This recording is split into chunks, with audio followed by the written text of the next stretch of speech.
Hi friends.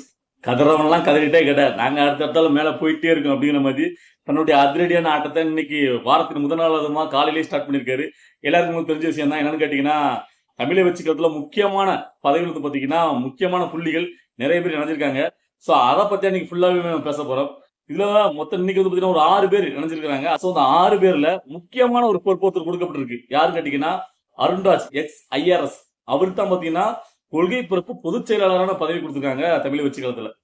So யாரு இவருக்கு மட்டும் அவங்களுக்கு பொறுப்பு கூடுதல் பொறுப்புன்னு கேட்டீங்கன்னா, அதாவது தமிழை வச்சுக்கிறதுல இணைவதற்காகவே 1 மாசத்துக்கு முன்னாடி தன்னுடைய அந்த அரசாங்க பதவியை துறந்துட்டு வந்திருக்காரு. எனக்கு இது பெரிய ஒரு ஆச்சரியமா இருந்துச்சு. என்னடா இது ஒரு கவர்மெண்ட் போஸ்டிங், அதுவும் சாதாரண ஒரு நல்ல ஒரு உயரிய போஸ்டிங். அதை வந்து பாத்தீங்கன்னா ஸ்கிப் பண்ணிட்டு அது எனக்கு வேண்டாம்னு அதை எழுதி கொடுத்துட்டு தளபதி விஜயோடைய அந்த கட்சியில வந்து இந்த ஒரு பதவி வாங்கணும், இந்த இடத்துல வந்து உழைக்கணும், இந்த கட்சியில சேரணும் அப்படின்ட்டு வர்றது வந்து பாத்தீங்கன்னா ஒரு ஆச்சரியமா தான் இருக்கு. நீங்க எல்லாம் சொல்லலாம் இது என்ன பெரிய ஆச்சரியம் இருக்கு. இப்போ பிஜேபியில கூட தான் அண்ணாமலை வந்து இணைஞ்சாரு. அவர் வந்து பாத்தீங்கன்னா ஒரு ஐபிஎஸ் பதவி தொடர்ந்து தானே வந்தாரு அப்படின்னு சொல்லுவீங்க. அங்க வந்து பாத்தீங்கன்னா எல்லாமே வேற. அங்க வந்து பாத்தீங்கன்னா அது வந்து பெரிய ஒரு மத்திய அரசாங்கத்தால கட்டமைக்கப்பட்டுள்ள பல முறை இப்ப கூட அவங்க தான் ஆட்சியில இருக்காங்க. சோ அப்படிப்பட்ட ஒரு கட்சியில போனா பெரிய போஸ்டிங் கிடைக்கும். கண்டிப்பா சென்ட்ரல் மினிஸ்டர் எல்லாம் கொடுப்பாங்கன்னு அவங்களுக்கு தெரியும். அதனால அவர் அங்க வந்தாரு. அதாவது போலீஸ் வேலையோட அது வந்து ஆனா இங்க அப்படி இல்ல. தளபதி விஜய் இப்பதான் புதுசா வந்து பாத்தீங்கன்னா ஒரு கட்சியை எழுப்பி இங்க இருக்கிற ஆளுங்கட்சி ஏத்து வராரு. சோ இவர் ஜெயிப்பாரா இல்லையான்னு ஏகப்பட்ட அவருக்கு டவுட் எல்லாமே இருக்கலாம். சோ அப்படி இருந்தும் நம்பி ஒரு வேலையே கவர்மெண்ட் வேலையை சிக் பண்ணிட்டு வராருல. சோ அப்ப எந்த அளவுக்கு தளபதி விஜய் மேலையும் அந்த கட்சி மேலேயும் அவருக்கு ஒரு நம்பிக்கை இருக்கு பாருங்களேன். சோ அப்ப நல்லா இருக்குல்ல, பரவாயில்ல. அப்போ தளபதி விஜய் அவர்லாம் அப்ப எப்படி பாக்குறாங்க? அதாவது சாதாரணமா யாரும் பாத்தீங்கன்னா அவரை நாம நிறைய தடவை தளபதி விஜய் சப்போர்ட் பண்ணி பேசிட்டே இருக்கோம்.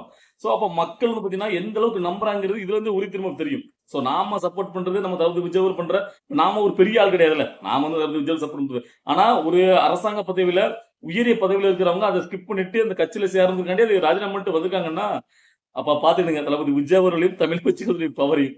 சோ இதுல இருந்து உங்களுக்கு புரிஞ்சிருக்கும். சோ அவர் வந்து பாத்தீங்கன்னா என்னங்கிறது தெரிஞ்சுக்கிடணும்ல. அதாவது இந்த எக்ஸ்ஐஆர்எஸ் பதவினா அதாவது வருமான வரித்துறையில கூடுதல் இணை ஆணையரா பதவி வச்சுட்டு வந்திருக்காரு இந்த அருண்ராஜ். சோ அதுக்கப்புறம் 2021 வந்து பாத்தீங்கன்னா மத்திய அரசோட நேரடி இந்த வரி இப்ப தலைமறைவுல இருக்குல்ல அங்க பணியாற்றிருக்காரு. அதுக்கப்புறம் தான் பீகார் பாட்னா வந்து பாத்தீங்கன்னா வருமான வரித்துறையோட கூடுதல் இணை ஆணையராக இப்ப லாஸ்டா பதவி வச்சு வந்திருக்காரு. அதை இப்ப வந்து எழுதி கொடுத்து ரிசைன் பண்ணிட்டு தான் இப்ப இங்க வந்து பாத்தீங்கன்னா கட்சியில சேர்ந்திருக்காரு. சோ அதனாலே அவருக்கு வந்து கூடுதல் பொறுப்பு கொடுத்துருக்காங்க. அது மட்டும் இல்ல, அவர் கட்சிக்கு இப்பதான் சேரும் போது அவங்களுக்கு எல்லாம் தெரிஞ்சிருக்கு. ஆனா அதுக்கு முன்னாடியே தளபதி விஜய் அவருக்கு ரொம்ப நெருக்கமா இருந்திருக்காரு. அதாவது இப்ப திரைமறைவுல தமிழை வச்சுக்கிறதுக்கு அரசியல் ஆலோசனை செயல்பட்டு இருக்காருல ஜான் ஆரோக்கியசாமி, அவரை அறிமுகம் பண்ணி வச்சதே பாத்தீங்கன்னா இந்த அருண்ராஜ் தான் தளபதி விஜய் அவர்களுக்கு அப்படின்னு சொல்றாங்க. சோ அப்போ அவர் வந்து ரொம்பவே நெருக்கமா இருந்திருக்காரு. சோ அதனாலதான் ரொம்ப நம்பிக்கையா வந்து பாத்தீங்கன்னா தளபதி விஜய் அவர்கள் சிஎம் ஆக்கியே தீரணும் அப்படிங்கிற முடிவோட வந்திருக்காங்க நினைக்கிறேன். சோ இதுக்கு அடுத்த ஒரு 5 பேர் இருக்காங்கல்ல, அது யாருன்னு கேட்டீங்கன்னா ஒருத்தங்க ராஜலட்சுமி, அவங்க பாத்தீங்கன்னா முன்னாள் அதிமுக எம்எல்ஏ. இன்னொருத்தவங்க வந்து பாத்தீங்கன்னா ஸ்ரீதர், அவரும் பாத்தீங்கன்னா முன்னாள் அதிமுக எம்எல்ஏ. அவரு வந்து பாத்தீங்கன்னா திராவிட முற்போக்கு கழகமா அப்படிங்கிற கட்சியில இருந்து இப்ப வந்து பாத்தீங்கன்னா இங்க அணைஞ்சிருக்காரு. சோ அதுக்கப்புறம் டேவிட் செல்வன், அவரு வந்து பாத்தீங்கன்னா முன்னாள் திமுகவோட எம்எல்ஏ. அதுக்கப்புறம் ஜேபிஆர் குழுமத்தோட தலைவர் மரிய செல்வினா மரிய வில்சன், அவர் வந்து பாத்தீங்கன்னா ஜேபிஆர் இந்த அரங்காவலர் அதோட நிறுவனத்துடைய தலைவராக இருக்காரு. அவரும் வந்து ஜாயின் பண்ணிருக்காரு. அதுக்கப்புறம் பாத்தீங்கன்னா முன்னாள் நீதிபதி சுபாஷ், அவரு வந்து பாத்தீங்கன்னா தமிழ்ல வச்சு தான் இருக்காங்க. சோ இப்படி 5 பேர், மொத்தம் 6 பேர் ஓகேவா அந்த அருணாச்சலோட சேர்ந்து. சோ இது வந்து பாத்தீங்கன்னா ஒரு அரசியல் வட்டாரத்திலே பயங்கரமான ஒரு பரபரப்பா பார்க்கப்படுது. சோ அதாவது முன்னாள் திமுக எம்எல்ஏ, முன்னாள் அதிமுக எம்எல்ஏ, சோ இப்படி வந்து பாத்தீங்கன்னா நிறைய கட்சியை சேர்ந்தவங்க. அதாவது தளபதி விஜய் அவர்களையே பாத்தீங்கன்னா ரொம்ப வந்து பாத்தீங்கன்னா அதாவது அவர் வந்து என்ன ஒரு மாற்றம் கொடுத்துருவாரு. அவர் வந்து ஏடிஎம் கூட சேர்ந்தாதான் அவருக்கு வந்து பலம்.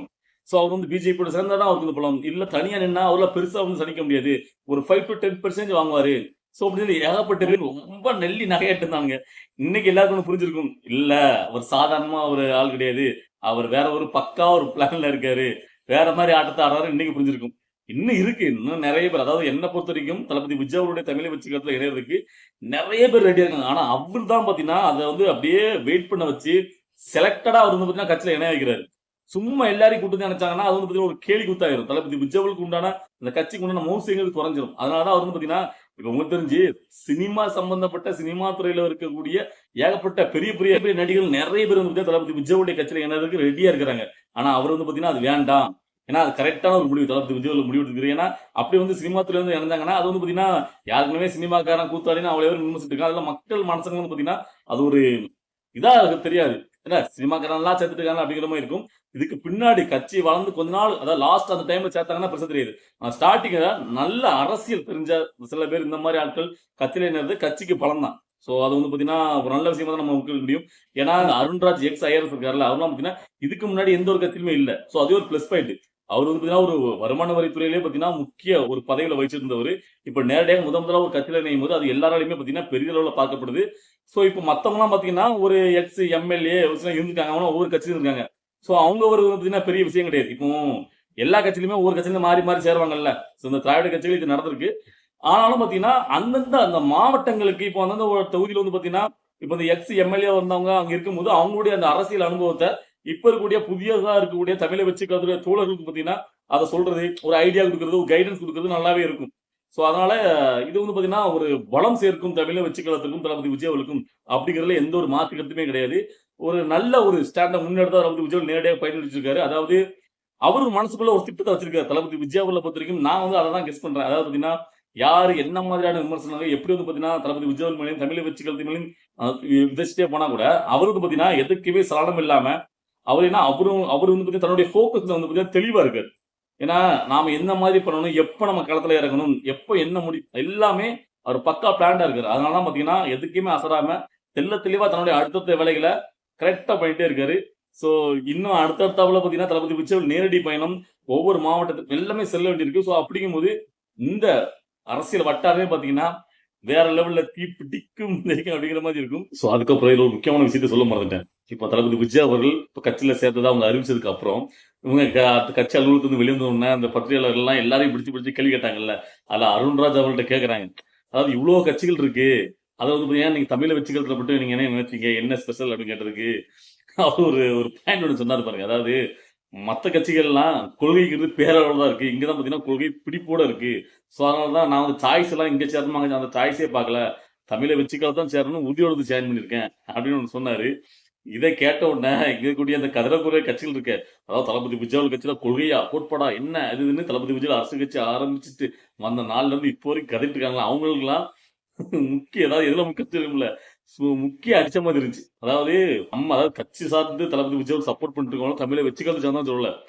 முதலாக கட்சியில் சேர்ந்தவர் கட்சியில ஏன் சேர்ந்தேன்னு கேட்கும் போது கொள்கை பிடிப்போட இருக்கிற ஒரே கட்சி தமிழை வச்சுக்கலாம் தான், அதனால நான் சேர்ந்தேன்னு சொல்றாருல, அது எவ்வளவு பெரிய விஷயம். சோ இன்னைக்கே ஸ்டார்ட் ஆயிரும். இப்போ வந்து பாத்தீங்கன்னா இப்போ இன்னைக்கு இப்போ இது முடிஞ்சவங்க ஈவினிங்ல இருந்தே கதற ஆரம்பிப்பாங்க. ஒவ்வொருத்தரும் அவங்களுடைய அந்த அறிவுத்தனத்தை காட்ட வருவாங்க. சோ என்னென்னலாம் வச்சு கதறாங்கிறத நாம வந்து பாத்தீங்கன்னா அடுத்த வீடியோக்களை நம்ம பார்க்கலாம். சோ இன்னும் அடுத்த நாள் நாளைக்கெல்லாம் பாத்தீங்கன்னா இன்ட்ரெஸ்டிங்கா இருக்கும். பாருங்களேன், யார் யார் கதறாங்களோ அவங்களாம் தக்க பதிலி கொடுக்கலாம். ஆனா ஒண்ணு மட்டும், சோ நீங்க என்னதான் கதறினாலும் தளபதி விஜய் அவர்கள் அவர் ஆரம்பத்தில் சொன்ன மாதிரி தான், செயல் தான் முக்கியம், சொல் இல்ல, செயல் செயல் செயல்னு அவருடைய அந்த ஸ்டைல்ல வேற லெவல்ல போயிட்டே இருக்காரு. சோ பாக்குறதுக்கு நல்லாதான் இருக்கு, வேற மாதிரி இருக்குல்ல ஆட்டம் அப்படிங்கிறது நமக்கு தோணுது. சோ எனக்கு இந்த விஷயத்த பார்த்த உடனே இதை பத்தி மட்டும் ஷேர் பண்ண நினைச்சேன். சோ இப்படி முக்கிய புள்ளிகள் தளபதி விஜய் அவருடைய கட்சியில இன்னைக்கு இணைஞ்சதை பார்க்கும்போது உங்களுக்கு எல்லாம் எப்படி தோணுது? சோ வேற மாதிரி இருக்குல்ல, கட்சி வந்து நல்ல சரி ஓகே ஒரு ஆட்டம் ஆரம்பமாயிடுச்சு, தளபதி விஜயோடைய அந்த ஆட்டம் வேற லெவல்ல ஸ்டார்ட் ஆயிட்டு அப்படின்னு உங்களுக்கு தோணி இருக்கும். எனக்கு அப்படிதான் தோணுச்சு.